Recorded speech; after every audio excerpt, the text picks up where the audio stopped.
So, here we go. Ba-da-ba-ba. Blurry Grombrindle, aka Santa, versus Setcher the Imperishable. Now, here we are in the map, and let's take a look at the two players' armies. So I'm going to start with the dwarfs first this time. We're going to see 4 miners with blasting charges. We're then going to be looking at 2 units of thunders, 2 units of quarrelers. Other than that, we're going to have a backline here of dwarf warriors. Well, 5 dwarf warriors. So no longbeards, surprising. I figured that's like a must. Oh, just kidding, there are some longbeards. So there's 1 longbeard up here.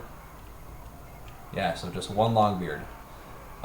We're going to have 2 thunderers back here, 2 units of slayers, one of them being the ROR Dragonback Slayers. And then we're going to have a single cannon here to force the Tomb King player to him. Other than that, we're going to be looking at a runesmith with the Rune of Wrath and Ruin and the Hammer of Karak Draz. And then we have Grombrindle here. He's going to have Grombrindle Has No Fear, Foe Seeker, and the Smoke or Flash Bomb.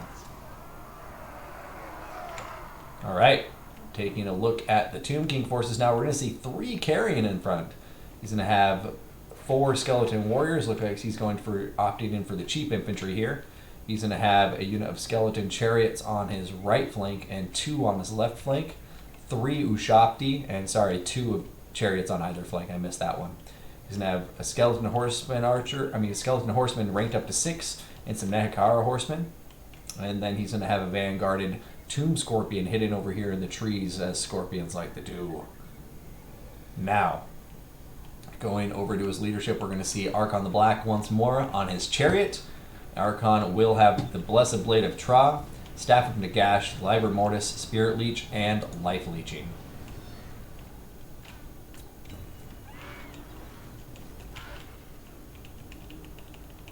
Dr. Nick, good to see you. Shidoku, good to see you.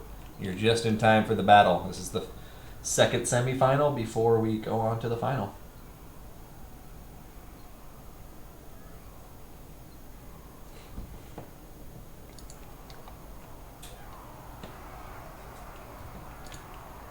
Alright, battle has begun, and the cannon's going to start firing away. The question is, at what?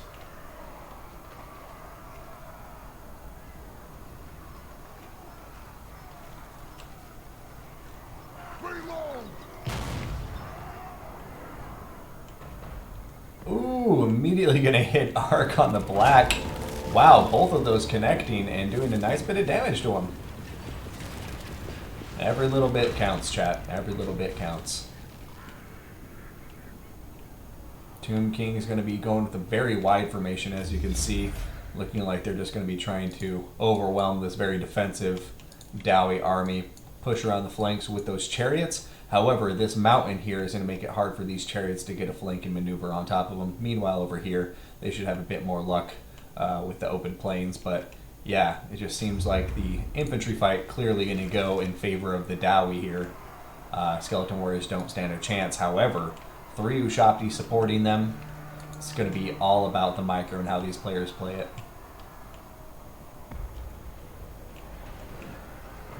Ooh, cannon has changed targets, is now firing into these chariots. Getting some good damage done already.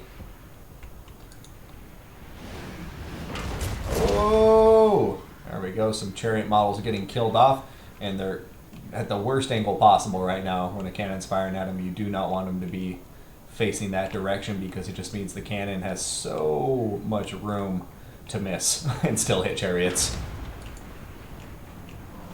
Alright, Thunderers are hitting down these Skeleton Warriors. Skeleton Warriors should not be too long for this world. Setcher the Imperishable moving with his chariot over here, hiding a bit behind this little hill, and the Dowie anchoring their left flank against this hill as well.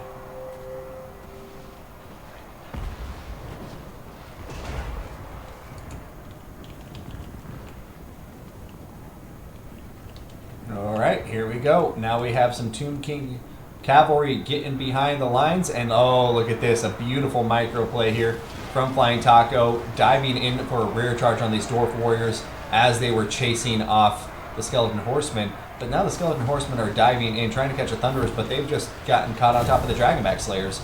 Dragonback Slayers are going to have a field day against Skeleton Horsemen and Nehekara Horsemen. Meanwhile, over here, we're going to see Archon the Black and his chariots pulling through with the Tomb Scorpion, dishing out quite a lot of damage on top of these Dwarf Warriors, and these Dwarf Warriors just aren't up to snuff, taking a ton of damage. Going to see the cavalry now getting on top of these Thunderers. They should be in a lot better space there rather than fighting against the Dragonback Slayers. And we have some chariots coming over to support as well. And it just looks like the Dowie have been completely overwhelmed on the frontline engagements, but that's usually how it looks at first. But then the Dowie leadership comes in strong, and they wind up ending the battle in the end. So only time will tell here. Right now, it does look like a ton of damage has been dealt to the Tombskin chariots and their Cav just shattering out of existence right there. And that's a big loss. They really can't afford to lose too much of their mobility here against this Dowie army because their infantry just won't do too well. However, as I say that, looking at the Ushabti in combat, look how well they're doing here. Longbeards will last a long time against Ushabti, as we saw in some previous battles, but in this one, it looks like the Ushabti are just having their way with this Dowie infantry with only one unit of Longbeards to fight them off. And oh man, a beautiful charge from that chariot, dishing out just so much damage to these miners. And Grombrindle has no fear, is going to be popped, everybody. And boy oh boy, these Dowie are not going to break no matter what. Buying the Dowie forces some much needed time, but oh no, a Rune of Wrath and Ruin is going down on top of Archon the Black, and look at him go. Grombrindle and the Runesmith double teaming him, and I think he may die right here. I don't know if he's going to be able to escape. And now the Dragonback Slayers are on top of him, giving him another speed debuff. And if a Flash Bomb is in existence, then this is going to be a GG, I think. But it doesn't look like a Flash Bomb was ready, so Archon's going to escape to fight another day. Coming back over here, going to see just the slugfest continue as these Ushabti continue chewing their way through Dwarf Warriors. Chariots continue to come in and out, even though they are taking a lot of damage. Over here, we're going to see that Grombrindle and this pocket of infantry are going to be tied up with some Skeleton Warriors. Not the combat they want to be in, but they seem to be safer now. And man, Archon the Block is down to 533 HP. Going to be summoning some Skeleton Warriors right here from the Realm of Souls. And guess we'll see when that Ushabti summon comes in as well. Oh, there is the Ushabti summon. I lied.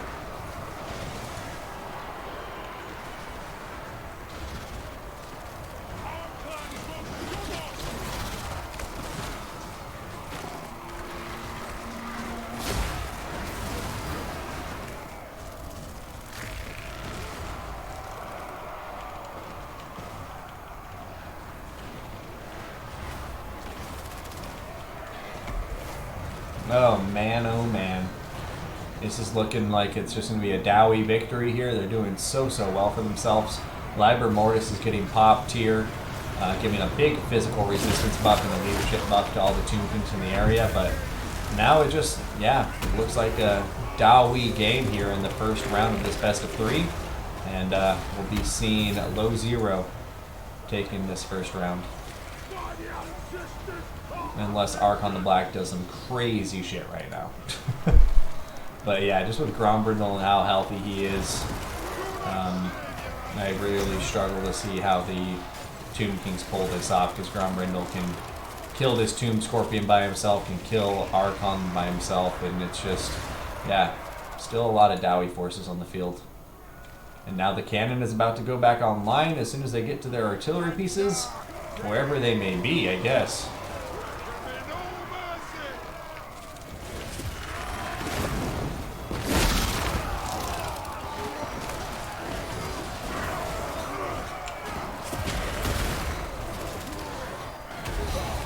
Slayers are coming in here to even out this combat. And let's go ahead and take a look for the leadership here. So, Grombrindle the Runesmith coming in. Archon the Black staying far away as possible. 414 HP left. He really can't afford to do much right now. And he's going to start... He has a critical binding. You know, a few volleys. And there goes the Shatter. Army loss is kicking in. And it's going to be a GG for the Dowie and 0.